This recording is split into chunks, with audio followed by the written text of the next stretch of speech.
Cover letter important, funds इतने important नहीं है, मेन लोग फेल यहीं पर होते हैं। फादर मदर के साथ अपना अकाउंट लगाओ, it is best thing, it shows that कि आप स्किल्ड हो, आप पैसा कमा रहे हो। एम्बेसी इसको अप्रिशिएट करती है। अब हम फंड की बात कर लेते हैं, बैंक फंड के, क्योंकि नीचे और भी क्वेश्चंस आएंगे। तो पहले हम अवरल से रिक्वेस्ट करेंगे कि आप ऐड करो फंड्स को लेके कि कैसे कैसे कर सकते हैं।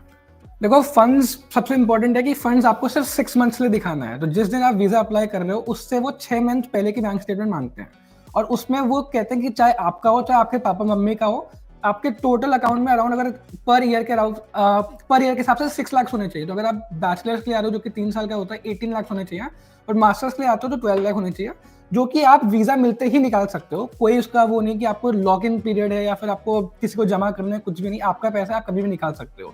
तो बेटर अगर आप अभी से स्टार्ट करते हो, आप धीरे धीरे पैसा डाल के अकाउंट में उसको मेंटेन कर सकते हो। एंड सेकंड ऑप्शन है कि आप लोन ले सकते हो, और फिर लोन अगर आपको जरूरत नहीं तो लोन वापस भी दे सकते हो बैंक को, कि आप कह दो कि मेरा पैसा का काम हो गया, अब you can take back the loan. No, इसको हम और सिंपलीफाई ऐसे कर देते हैं कि देखो यहाँ पर क्या होता है कि जो आपका बैंक होता है, एक होता है ब्लॉक अकाउंट।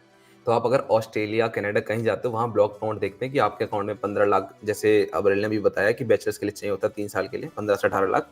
तो वो आपको शो करना होता है पूरी, जब तक आपका एग्जाम सेमेस्टर वहाँ खत्म नहीं होते, क्योंकि आप वहीं उसी से खर्चा ले रहे होते हो। यहाँ पर क्या होता है, यहाँ पर ब्लॉक अकाउंट नहीं चाहिए। आपका आज वीजा मिला, आप 2 दिन के बाद पैसे अपने सारे विड्रॉ कर सकते हो।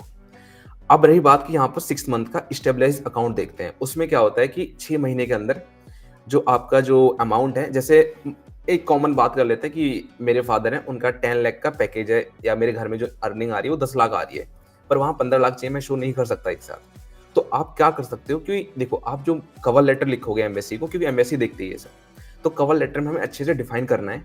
आप एफडी भी नहीं तोड़वानी है, बस आपको ये दिखाना है कि जैसे 3 साल का कोर्स है, तो 3 साल में मान लो मेरी एफडी हो रही है सेकंड साल में पूरी, तो आप उसके एफडी के ओरिजिनल डॉक्यूमेंट की फोटोकॉपी लगा दो फंड डॉक्यूमेंट में, वहां शो करो कि मेरी ये एफडी सेकंड ईयर कंप्लीट हो रही है, इसमें मेरे को 8 लाख मिल रहा है, तो सेकंड ईयर मेरा यहाँ से कवर हो गया।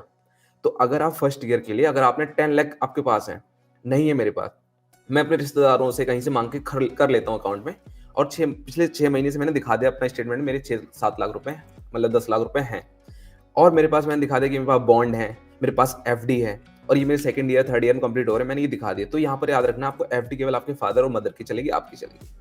3 लोगों के यहाँ अकाउंट चलने वाले हैं, तो आप वो भी शो कर सकते हो। जरूरी नहीं कि आपको 15 लाख ही दिखाना है बैचलर्स के लिए, आप 7-8 लाख भी दिखा के, बट अच्छे से एक्सप्लेन करो। जो होता है कवर लेटर, वो अच्छे से एक्सप्लेन कर दोगे कि आप नहीं, मेरे पास पैसा है अभी नहीं, बट हमारे पास सोर्सेज हैं। जैसे मेरे फादर का 10 लाख का पैकेज है, तो अगले साल उन्हें 10 लाख मिलेंगे, तो इस साल वो 5 लाख मुझे दे रहे हैं, अगले साल भी 5 लाख दे सकते हैं। आप ये भी दिखा सकते हो फंड्स के लिए कि भाई मेरे पास एक प्रॉपर्टी है जहां से 50,000 रुपए महीने का रेंट आ रहा है, 50,000 रेंट आ रहा है, तो एक साथ मेरे पास अकाउंट में नहीं है पैसा। अगर मेरे पास अकाउंट में अगर मान लो 7 लाख है, मुझे बैचलर्स के लिए जाना है 15 लाख, तो ये तो मेरी कंटिन्यूस इनकम है ना, ये तो मेरी जाने वाली नहीं है। तो कवर लेटर इंपॉर्टेंट है, फंड्स इतने इंपॉर्टेंट नहीं है, मेन लोग फेल यहीं पर होते हैं कि आपको अपना कवर लेटर फंड शो करने ही नहीं आते हैं। फंड्स मेरे पास हैं पर मैं शो नहीं कर पा रहा हूँ। देखो आपके पास पता है आपकी कोई प्रॉपर्टी है, वहां रेंट अगर आ रहा है तो आप शो कर सकते नहीं, तो सोर्स आपका कंटिन्यूस है। कोई सैलरी पैकेज है वो भी कंटिन्यूस है, वो तो आपको आ रहा है। एक साथ किसी के पास 15 लाख नहीं होता, हमारे पास भी नहीं था। मैंने 7 लाख दिखाया था अकाउंट में अपने, मेरे को वीजा ग्रांट हो गया था। एक मेरा फ्रेंड था, उसने 4 लाख दिखाया था, उन्हें भी ग्रांट हो गया था। क्यों? क्योंकि उन्हें शो कर दिया था अच्छे से कि हमारे पास सफिशिएंट फंड है आने के लिए। तो आपको इसी बात का ध्यान रखना है कि फंड्स मैटर करते हैं। और कुछ लोग बोल रहे थे लोन अगर लेना है, तो देखो लोन का अमाउंट आप कभी भी डाल सकते हो, 1 महीने पहले डालो चाहे 2 दिन पहले डालो, क्योंकि लोन का मतलब ये होता है कि बैंक आपको पूरा अमाउंट करे शो। लोन अगर आप लेते हो तो 15 लाख अगर फीस है, तो 15 लाख पूरा शो होना चाहिए आपके अकाउंट में कि मेरे को पूरा लोन मिल गया, अब मैं इससे कैसे भी यूज कर सकता हूँ। तो इसमें 6 महीने से पहले लोन का नहीं होता है, आप 1 महीने पहले भी शो कर सकते हो, क्योंकि देखो बैंक वाले जो वीजा ऑफिसर्स होते हैं वो ये देखते हैं कि अकाउंट में इतना पैसा कहाँ से आया, तो वहां लिख के आएगा कि बैंक ने लोन दिया है, तो लोन तो मेरा एक ऑथेंटिक सोर्स से आया ना, ब्लैक मनी नहीं है मेरा, ऑथेंटिक सोर्स से आया, वो व्हाइट है। और अगर आप मैंने कोई प्रॉपर्टी बेची है, कुछ और है, तो कैपिटल गेन्स है, तो वो भी अगर 1-2 महीने अगर 5 दिन पहले भी आता है तो इश्यू नहीं है, क्योंकि आप वहां पर, मैंने बोला ना कवर लेटर इंपॉर्टेंट है, वहां आप शो करोगे कि हमने अपनी एक प्रॉपर्टी थी उसको निकाला है, क्योंकि मेरे पेरेंट्स ने सेविंग करके वो प्रॉपर्टी खरीदी थी मेरे एजुकेशन के लिए, तो आज मैं उस प्रॉपर्टी को बेच रहा हूँ बिकॉज फॉर माई एजुकेशन, तो इसलिए उसका अमाउंट आ गया। तो देखो यहाँ पर फंड से देखते हैं कि ब्लैक फंड ना हो, कोई फर्जीवाड़ा ना करे कि अभी तक तो उसके अकाउंट में 20,000 रुपए थे, एकदम 8 लाख कहाँ से आ गए। तो अगर आ गए तो उसका आप प्रूफ दो, अच्छा जेन्युइन प्रूफ है तो एक्सेप्टेड है, अगर जेन्युइन प्रूफ नहीं है देन आपका वीजा रिजेक्ट हो जाएगा। तो आप समझ गए, फंड्स इंपॉर्टेंट हैं बट आपको प्रेजेंट करना आना चाहिए। तो अगर ये इन्फॉर्मेशन आपको अच्छी लगे तो यार लाइक करो, हमें थोड़ा मोटिवेशन तो मिले।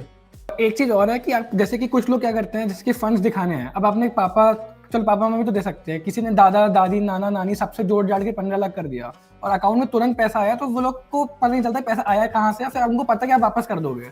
उनको ये चाहिए कि आप वहाँ पे सस्टेनेबल लाइफ रह पाओ, आप एजुकेशन कर रहे हो तो वहाँ पे खाने पीने का पैसा आपके पास, प्रॉब्लम ना आए आपको, इसलिए होता है मेन। अच्छा, इसमें एक थोड़ा और ऐड कर देते हैं कि अगर देखो मैक्सिमम लोग जो यहाँ पर आएंगे वो आएंगे नीड बेस्ड स्कॉलरशिप पे। तो जो स्कॉलरशिप आपको मिलेगी, जो यहाँ पर मैंने बोला था कि स्टेट की और रीजनल की जो मिलती है, तो स्कॉलरशिप पे आप आओगे, डेफिनेटली आओ, अच्छी बात है। तो यहाँ स्कॉलरशिप पे आने के लिए आप नीड बेस्ड स्कॉलरशिप को मत करना है सोर्स ऑफ इनकम में। अगर आपको मेरिट बेस्ड स्कॉलरशिप मिली है तो मैं बोल रहा हूँ भाई 3 लाख रुपए दिखाओ अकाउंट में, और मेरिट बेस्ड स्कॉलरशिप का लेटर मिलता है यूनिवर्सिटी से, वो लगाओ, बोलो मेरे को यूनिवर्सिटी मेरिट बेस्ड स्कॉलरशिप दे रही है, जैसे मेरी ट्यूशन फी वेव हो गई है, अकोमोडेशन फ्री हो गया है, बस एंड सिर्फ मेरे को खाने का पैसा खाने देना है, का जो देना कि आपको नीड बेस से भी बाद में मिल मिल जाएगा। जाता है। तो ठीक है, तो ये तो सिंपल हो गया। अगर आपके पास नहीं है तो आप ये शो करो कि मैं बहुत पैसे वाला हूँ, मैं आपकी गवर्नमेंट पे डिपेंड होने नहीं जा रहा हूँ, मेरे पास खुद इतने फंड्स हैं, जो कि मैंने बोला आप जैसे शो कर सकते हो, उन प्रोसेस से शो करो और आप आओ। तो वहाँ ये नहीं दिखाना कि मैं स्कॉलरशिप पे ही जा रहा हूँ। ठीक है, अब हम नेक्स्ट क्वेश्चन लेते हैं। वीजा अप्लाई करने के लिए कितना बैंक बैलेंस शो करना है, ये हमने कवर कर लिया ऑलरेडी। देखो इसको और सिंपलीफाई अभी आंसर इसी कर देते हैं। आपको 5 से 6 लाख रुपए पर ईयर शो करना है। अब आपकी जितनी बड़ी डिग्री उस हिसाब से मल्टीप्लाई कर लो। बैचलर्स की 3 साल की है तो 5 इंटू 3 15, 2 साल की मास्टर्स की है तो 5 इंटू 2 कर लो। पीएचडी की यहाँ बात कर लेते हैं। अगर आप पीएचडी के लिए आ रहे हो तो पीएचडी के लिए देखो एडमिशन के लिए आपको पहले अपना एक रिसर्च प्रोग्राम बनाना पड़ता है। रिसर्च प्रोग्राम के बाद में देन आपके पास में यहाँ पर स्टाइपेंड प्रोवाइड हो जाता है अच्छा खासा, तो आप उसको भी यूज कर सकते हो, तो वहां पर कम शो करना होता है। चलो नेक्स्ट क्वेश्चन है, बैचलर्स के लिए 17 लाख का लोन कहाँ से मिलेगा? तो बैंक्स को आप अप्रोच कर सकते हो, बैंक को आप एजुकेशन लोन ले सकते हो या फिर मॉर्गेज करके कोई प्रॉपर्टी लोन भी ले सकते हो। हाँ, आप अपने ना अपने जैसे होम वगैरह के डॉक्यूमेंट रख के, मॉर्गेज उसी को बोलते हैं, तो आप लोन ले लो। तो आप वहाँ शो कर सकते हो कि मेरे पेरेंट्स ने ये मेरे लिए ही खरीदी थी, मेरे लिए प्रॉपर्टी बनाई थी, तो आज हम इसको मॉर्गेज करके मेरे पढ़ने के लिए दे रहे हैं। आप यहाँ आओ, आपको स्कॉलरशिप मिल जाए, आप पैसा तो आपके अकाउंट में, वो तो पैसा खर्च नहीं हुआ है, तो मॉर्गेज वाली प्रॉपर्टी आप रिलीज कर लो, आपको यहाँ उल्टा पैसे मिल जाएगा। तो आप ये भी ऑप्शन कर सकते हो। मतलब जब बड़ा अमाउंट होता है तो बैंक्स यूजुअली कोलेटरल मांगते हैं, तो आपको कुछ देना होता है। कुछ लोग ज्वेलरी रखवाते हैं, गोल्ड लोन ले लेते हैं, कुछ लोग प्रॉपर्टी रखवाते हैं, तो वो डिपेंड करता है आपके पास कैसे सिचुएशन। अगर आप बात करोगे तो 7-8 लाख तक तो नॉर्मल दे देते हैं, जो कि एजुकेशन लोन होता है, मिल जाता है आपको। बट उसके लिए अच्छी यूनिवर्सिटी देखते हैं बैंक वाले, तो थोड़े से कनेक्शंस होने चाहिए, मिल जाता है लोन वहाँ पर भी। एक दो क्वेश्चन और उनको लेते हैं, फिर खत्म करते थे क्या? हाँ, एक विकास गुप्ता को क्वेश्चन है, मॉम एंड डैड दोनों के बैंक बैलेंस दिखा सकते हैं या फिर वन ऑफ देम? आप दोनों को दिखा सकते हो, आप तीनों, अपना मम्मी पापा तीनों को दिखा सकते हो। एक चीज और यहाँ पर इसी में ऐड कर देता हूँ कि देखो अगर आप सेल्फ एम्प्लॉयड हो, आपको चाहे 20,000 रुपए सैलरी मंथ की आ रही है, तो डेफिनेटली अपना अकाउंट जरूर शो करो। इट शोज दैट कि आप स्किल्ड हो, आप पैसा कमा रहे हो।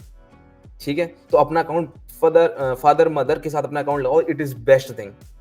एम्बेसी इसको अप्रिशिएट करती है, क्योंकि उनको ये लगता है कि आप सिर्फ मम्मी पापा पे डिपेंडेंट नहीं हो, कल को आपके मम्मी पापा ने पैसे नहीं दिए, आप खुद भी सस्टेन कर सकते हो। अब ये बोल रहे हैं नीलेश का एक क्वेश्चन कि how to get a good marks in eat all see. देखो गुड मार्क्स के लिए यार आपको अच्छे से पैसा मतलब पढ़ना पड़ेगा।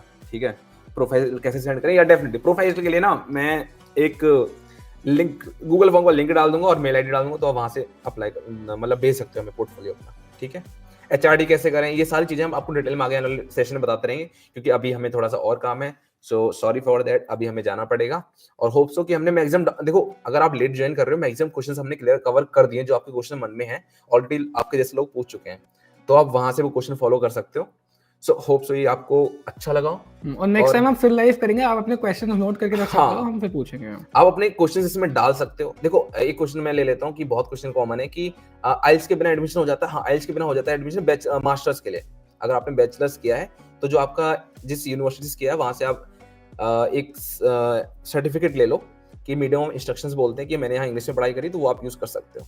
तो देखो भाई, ये हो सकता है कि आपको ये सेशन अच्छा लगा हो। हमने ट्राई किया कि आपके सारे डाउट्स क्लियर हो जाएं, और हमारी तो ये ख्वाहिश रहेगी कि अगली साल सितंबर इनटेक में, जैसे इसी साल हम लोग आपसे इटली मिले, और हमें बहुत खुशी होगी कि हम थोड़ा सा किसी के में कुछ ऐड कर पाए और आप इटली में आ पाए। सो हमारी साइड से बिल्कुल आपके लिए ओपन है। सो अगर वीडियो अच्छा लगा तो इसे लाइक कर दो, और थैंक यू सो मच एक अच्छी ऑडियंस बने रहने के लिए, यहाँ पर अपने क्वेश्चंस भेजने के लिए। और जो भी क्वेश्चंस है आप यहाँ पर हमें भेजते रहो, हम आपके क्वेश्चंस आने वाली वीडियोस में रिजॉल्व कर देंगे। नहीं तो अगर आपको अच्छा लगता है तो आप कमेंट कर देना, तो हम एक नया लाइव फिर से प्लान कर लेंगे आने वाले टाइम में। तो तब तक के लिए बाय बाय, चाओ और नमस्ते। Bye bye.